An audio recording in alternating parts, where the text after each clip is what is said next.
This is Resolute and the Resolute Leadership Podcast. I'm Vince Miller, your founder and host, and today we're in a series on mentorship, discussing today the topic of the types of mentoring relationships. Welcome to the program.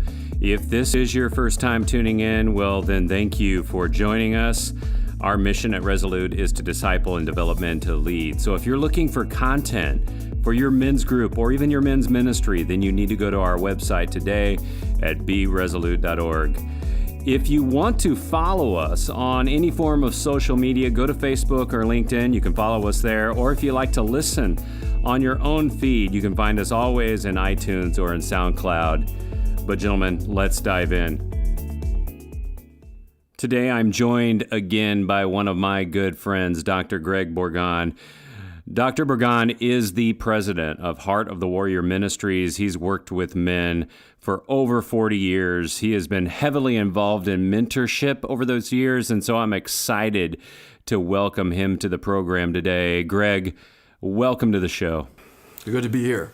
So today we're going to get into some pragmatics on mentorship. Last time we talked about, just the purpose behind why mentoring, some of the general obstacles, and pushing through the fear. But today I really want to help men to understand what a framework for mentorship looks like. But let's begin with some standard questions. You've been mentoring guys for 42 years. Mm-hmm. Man, that's a long time. You only look like you're about 25. So, 42 years of mentoring. And I got to tell you, guys, just so you know, Greg is a fantastic mentor, but you're very selective in what you do. Absolutely. And I've learned some great lessons from you on what kind of qualities we really should be looking for in a mentor and in a mentee, yes. Right? So there's both. Yeah. Maybe take a few minutes to describe first, Greg, just the qualities of a great mentor. What are we looking for there? A mentor is a good mentor, an effective mentor is one who will be honest with you. If there are things that they offer a mentoring process that will help you become who God's wired you or called you to be, it's things like availability. Mm-hmm. Are they available? But there's got to be boundaries around that availability. Yeah. Will they go ahead and be confidential about what's discussed, or is it going to appear in their next book or in a pulpit somewhere? Mm-hmm. Or on a radio program. Honesty is, that's right. Honesty is another thing. I mean, you just can't keep telling people what they want to hear. You tell them what they need to hear. Accountability is absolutely crucial. A good mentor will hold you accountable. A good mentor knows how to set boundaries. They might even be specific enough about telling you when they're available to you and when they're not. Mm-hmm. And they have a capacity to be able to assess who you are and how God has wired you to be, either informally or formally. So a good mentor, more simply, is available. They maintain confidentiality. They'll be honest with you. They'll hold you accountable. They know how to set boundaries. And they're effective at assessing the relationship in you as a mentoree. Now, when it comes to a mentoree, the mentoree has something to contribute to the process too. A good mentoree, it says in Scripture in Hebrews chapter 13, remember your leaders who spoke the word of God to you. Consider the outcome of their way of life and imitate their faith. Jesus Christ is the same yesterday, today, and forever. So there's what that speaks to. It almost seems incongruous, one part of the verse from the next, but it talks about consistency. It talks about congruence. So what does a mentoree bring to the mentoring process? Well, are they easy to believe in? Or do you have to ask them 20 questions to get at the heart of what they're really saying or thinking? Mm-hmm. Are they easy to like and spend time with, frankly? Yeah. Yep. Are they easy to keep helping? Yes. Do they put into practice what you ask them to do? A good mentor will not give you busy work. He'll give you tailored work. That's but good. He'll expect you to go ahead and respond to that. So are you easy to help? So, if you want to make it more simple, a good mentoree is responsive. Okay. They're honest. Yep. They're candid, really. Right, yeah, sure. They're vulnerable. They're willing to be held accountable. They are committed to the process, and they are teachable. Ooh, yeah. The two really strong lists, because wouldn't you say, Greg, that sometimes we get into mentor and mentee relationships and we never define the relationship. So these are just relationship defining moments where we say, here's what you want, here's what I want, let's agree upon these things, I'm looking for that. And I wonder if just developing a framework like this for a relationship leads to a lot better success during the time that we're together. Well, the only time you're guaranteed 100% accuracy is when you shoot at nothing. You're going to hit it. Love it. So the idea is you really got to be specific about what you're going to be trying to accomplish. One of the things I always ask a mentoree, what will represent success at the end of our relationship to you? That's good. What are your expectations? Yep.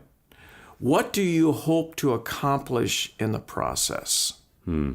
So maybe what do just... you intend to do with what you've learned? Ooh, that's good. I like that. And that helps.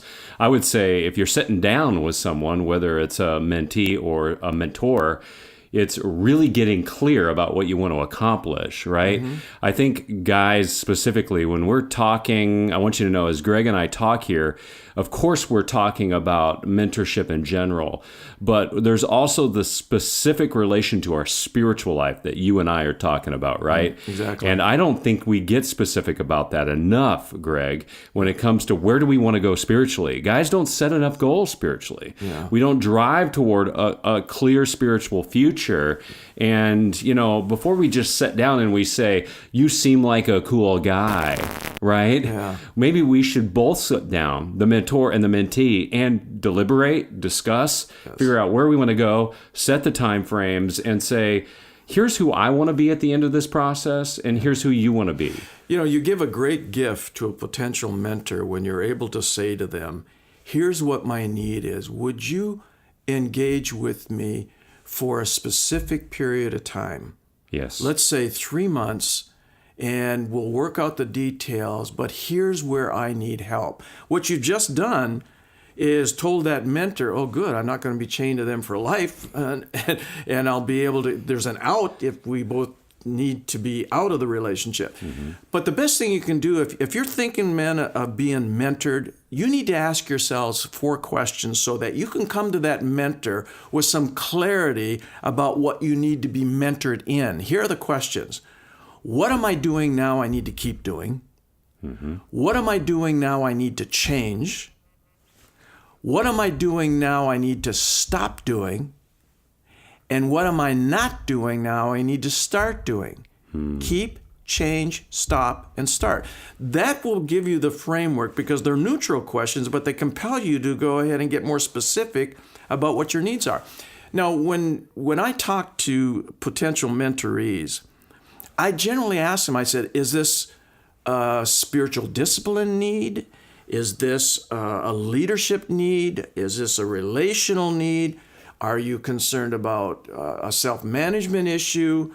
Are you concerned about life management? Or are you looking to build foundations into your life? And so the idea is that I give them a whole list. I actually give them a chart of what falls under each of those. Yeah. While they're deliberating, if they can articulate with any clarity or focus, then I try to help them. And I said, I want you to come back to me after you've given some thought to these 4 questions in these areas. And then we'll go ahead and talk about what the parameters of the mentorship would look like.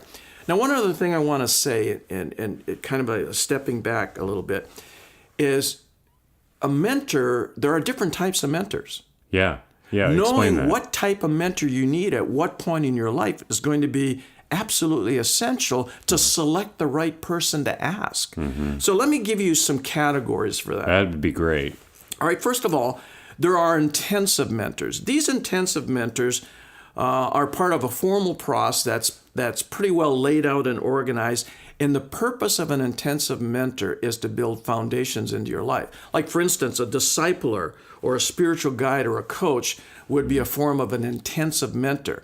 So they're going to engage you for a season, take you through a process or a journey that will build a foundation into your life. Mm-hmm. The second type of, or the second category of mentors are occasional mentors. Occasional mentors are more non-formal. In other words, it's not as regimented because they're going to be adjusting their mentorship of you based on your needs. So if an intensive mentor's primary focus is foundations, an occasional mentor is based on your needs. Now, the needs can be a correction, mm-hmm. or the needs can be a prescription for how to do something. It might include things like, an example of an occasional mentor might be a counselor. Yeah, sure. That will help you through a rough patch. That's good. Or that will help you solve an intractable problem. Or that will help you get unstuck. Or it might be a teacher that's going to teach you a new skill, a new competency, a new understanding, a new strategy, a new methodology, a new practice, a new procedure. Or it could be a sponsor. Somebody is going to introduce you to the right people or give you ideas who to contact or to maybe write a reference or a recommendation or to give you some kind of idea about what the road ahead looks if you want to go from here to there. Right. So intensive mentor is about foundations. Occasional mentor is about needs. Yeah. Then you have what many people forget and will actually underscore why somebody could have anywhere from 10 to 15 mentors. Most guys out there will probably think 10 to 15. I can't even find one. What do you mean 10 to 15? Well, when you take into consideration that at various stages in your life, you need an intensive mentor. Right. Other times you need an occasional mentor. But the third category is what we forget. They're called passive mentors. Yeah.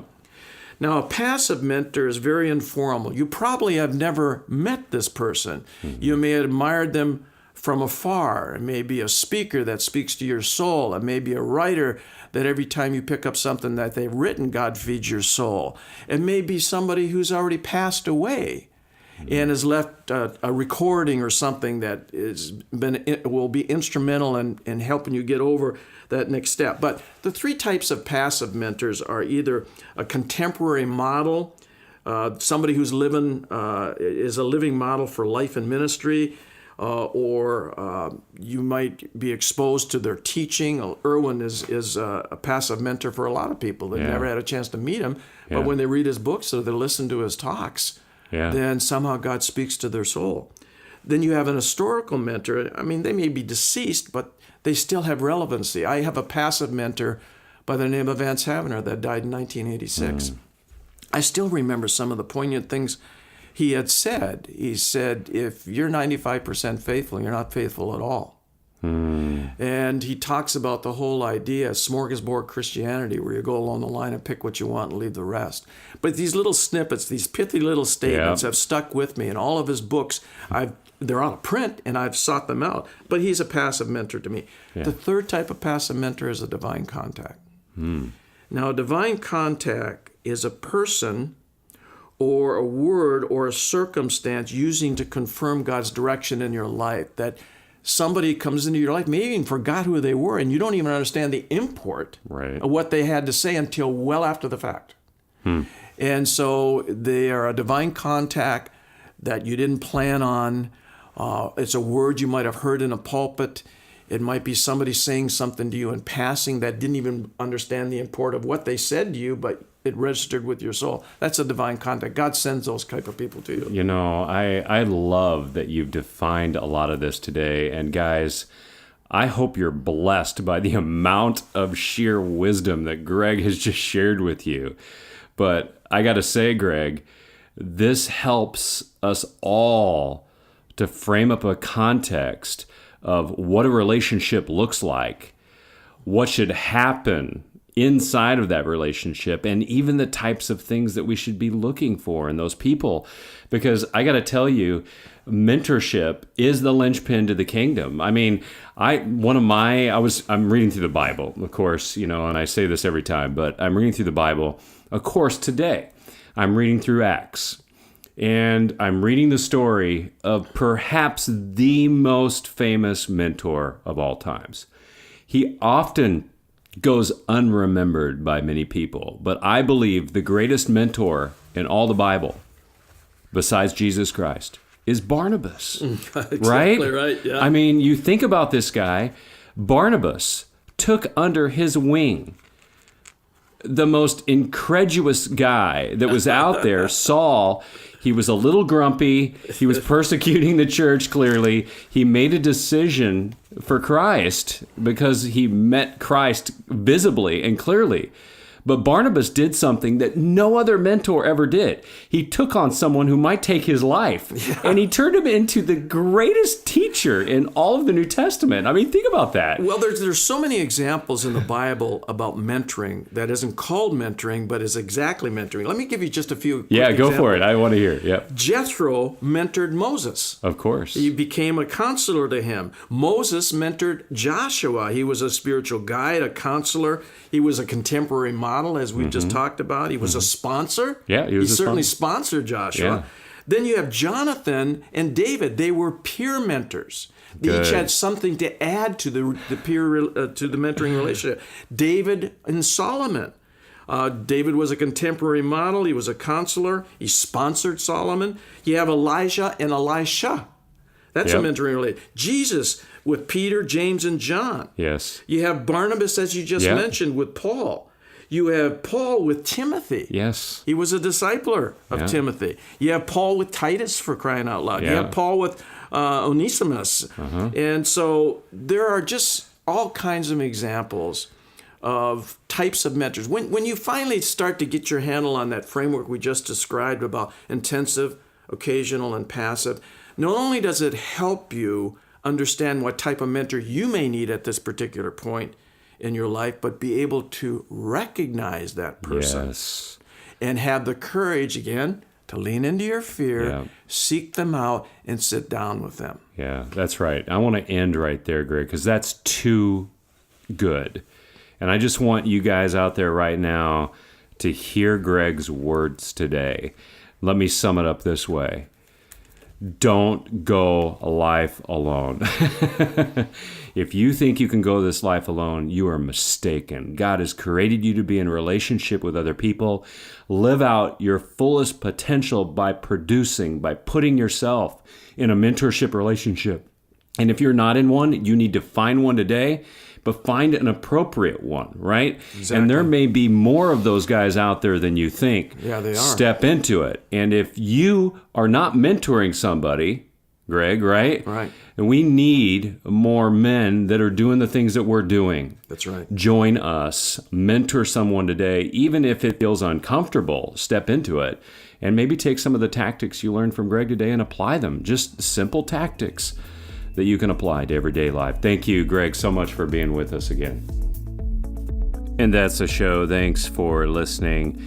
As we close, I want to remind you that we have great content for your men's groups, excellent small group videos and participant handbooks that will empower the men of your church to lead and equip them to build the men around them. You got to check out our newest series.